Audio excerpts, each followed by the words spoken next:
क्या दक्षिण एशिया में एक नया तनावपूर्ण मोर्चा खुल चुका है। भारत बांग्लादेश की सीमा पर जो 6 किलोमीटर की फेंसिंग हो रही है, उसने दोनों देशों के बीच कूटनीतिक वॉर जैसी स्थिति पैदा कर दी है। बांग्लादेश इसे अपनी जमीन पर हमला बता रहा है, तो भारत इसे अपनी सुरक्षा की आखिरी लाइन। आखिर सच्चाई क्या है? क्या ये सिर्फ एक दीवार है या दोनों देशों के बीच छिड़ चुका है एक गुप्त कूटनीतिक संघर्ष?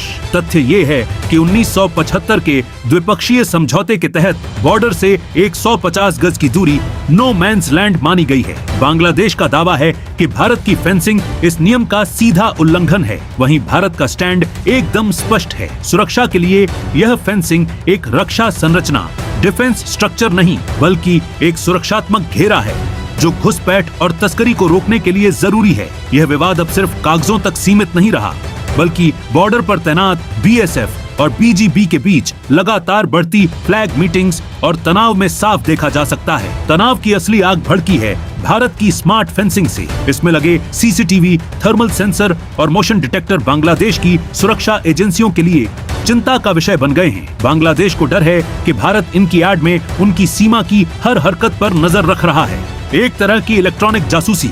लेकिन भारत का तर्क है कि देश की आंतरिक सुरक्षा के लिए उसे अपनी सीमाओं को अभेद्य बनाना ही होगा। इस वॉर ऑन वर्ड्स के बीच सबसे बड़ा सच ये है कि बॉर्डर के आसपास रहने वाले हजारों लोग खौफ में हैं। एक तरफ सुरक्षा का दबाव है, तो दूसरी तरफ उन परिवारों का दर्द जो इस फेंसिंग की वजह से दो हिस्सों में बंट रहे हैं। क्या कूटनीति के जरिए इसका समाधान निकल पाएगा, या ये तनाव आने वाले समय में और बड़ा रूप ले सकता है? यह मुद्दा अब सिर्फ दो देशों का नहीं, बल्कि हमारी राष्ट्रीय सुरक्षा का भी है।